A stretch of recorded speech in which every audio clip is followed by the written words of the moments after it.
Hey everybody, how are you doing today? Pack Opening Addict. I know this is not everybody's favorite product. I like it. I think there's actually quite a few cool cards in it. Same thing with Baldur's Gate. But I know this video is going to be one of those that's going to pop up in people's queues and they're going to be like, I get it. This is the last one that I have, maybe ever, maybe for now. I don't know. It all depends on, deals that you find, stuff like that, right? For now, this is my last one. So, it's still the old stupid set box design that I hate. I get the purpose of it. It's because you wanted everything all nicely lined up on a shelf and all that. But man, storage. Ugh. But yeah, AFR, right? So, what the heck has happened to these? Wow.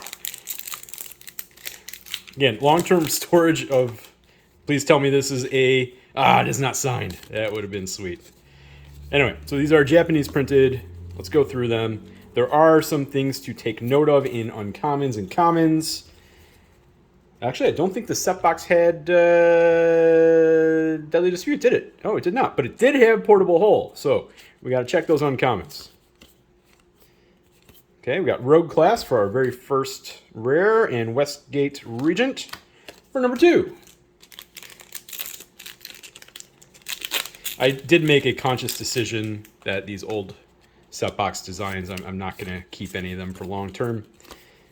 The way they stack, all that, I can't stand it. It gets in the way. What was this, though? Hey, Imrith! Haha!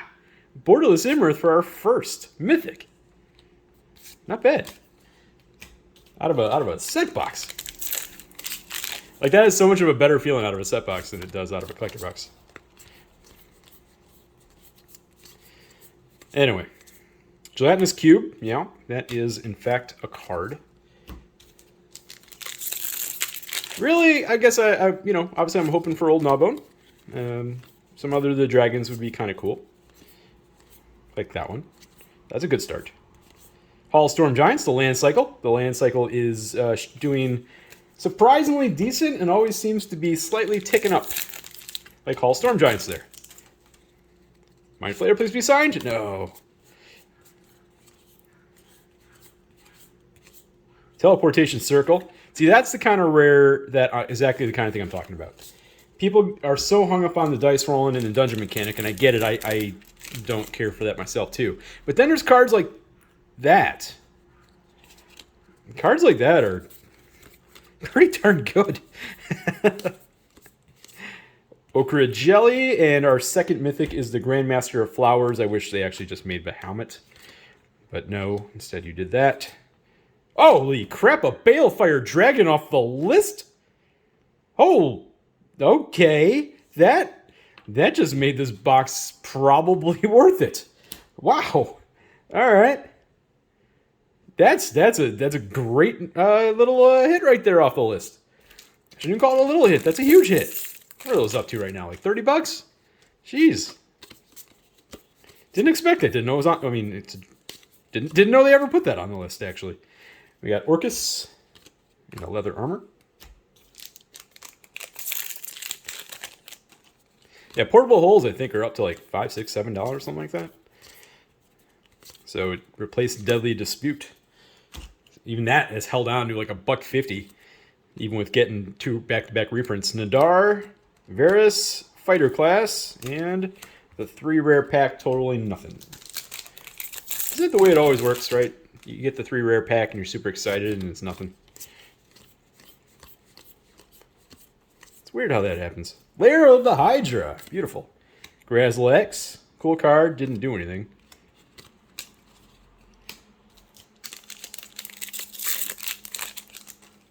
Oh. No, it's just a... Yeah, okay. Of course I get the common signed. Figures. The Book of Vile Darkness. The wrong book to pull. But it is a mythic, so that is mythic number 3. So yeah, between that and Grandmaster Flowers, those are 2 of the lower or bottom tier mythics. Not as bottom as... Isn't there some kind of ooze that's... Yeah, I think there's an ooze that's down there. Portable Hole. There's a $5 uncommon. Orb of Dragonkind. Great rare. Holy crap on that! Aha! I didn't even realize it. I was putting this card down and actually looked off to the side. I'm like, what was that green thing in your hand right now? Oh, God! Old Gnawbone Foil. The price has settled because it did get added to the list for a couple sets. That's not necessarily a bad thing. But it has settled. Like, it didn't... All right. Old Gnawbone. Unexpected. Well, that was row number 1, folks. So in row number 1, we're coming out of this box with a foil Old Gnawbone, a Balefire Dragon, 2 of the lands, Imrith, Orb of Dragonkind, and a Teleportation Circle.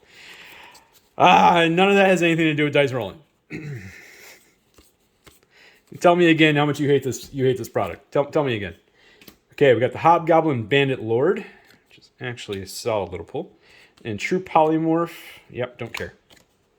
Tell me again. Tell me again how much you hate this product just because it had some cards that you didn't like. I know I'm talking trash, but it's just I just don't. There are some times. Hey, Lolith, right? Another one has nothing to do with dice rolling and an incredibly good card. Ridiculous. Sometimes the way the community just bands together and hates certain products, I find it incredible. And there are times it's deserved. Don't get me wrong. Midnight Hunt wasn't very good. There are times in which I'm not going to call this an A-level product. But is it a B-level product? Instrument of the Bards and Minion of the Mighty. Not a money hit, but a good card nonetheless. Yeah, that's just kind of where I'm sitting with this. It's when you look past the new D&D mechanics, which, yes, a lot of them were not good.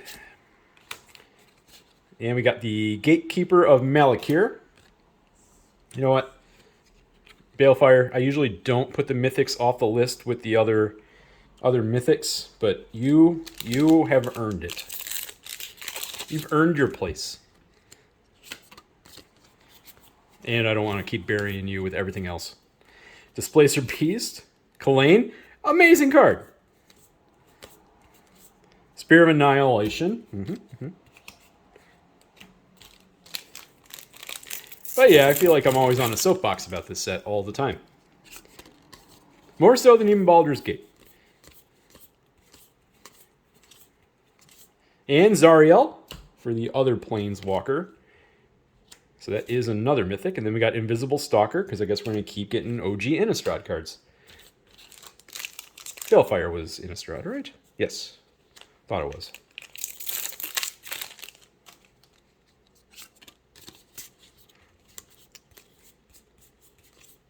So, Werewolf Pack Leader. It's just like one after the next. Yeah, you know, it does give credit or credence to too many products wearing people out, people being mad, then not wanting to buy the product because they're mad because you keep coming out with B-level set after B-level set, besides Midnight Hunt. And that could be the problem. I have Vecna. I could be underplaying the reality of the situation that Wizards has put everybody into, and why they hate each standard set after each standard set, even though then there's cards that find play elsewhere. Is that Den? That is the Den of the Bugbear after a stupid Skeletor swarming. Fantastic. 3 lands so far. That's loud. Either way, Curdle, 50 feet of rope, Minion of the Mighty again, and we are moving on. By the way, that's one mythic off the list. I'm on the last row, aren't I? I am. Okay. So we got to find some list cards here. I mean, hey, second portable. That's right. Boom. Tiamat. Ha nice. Oh my! Look at so. How many mythics are we at? I mean, the old Gnawbone counts as a mythic off the foil slot, which is just dumb luck. Balefire counts as a mythic off the list, so that's dumb luck. So that's 6 mythics. Huh. That's a pretty good amount. That is not bad. Oswald Fiddlebender. Ranger class, which is a great card, but it has come crashing down to earth, but I'm still going to put it on the top. And a Blight Sickle from, I don't know. Which symbol was that? Was that Shadowmoor? I can't remember. One of those sets. Wasn't around for then. Tasha's.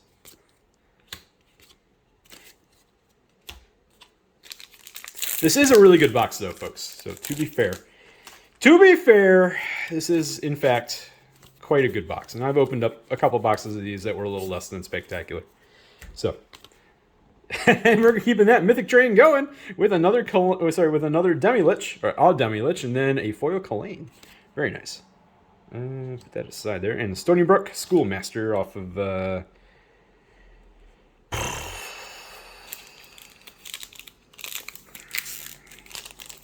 Eventide, Morningtide. One of those two. I don't know.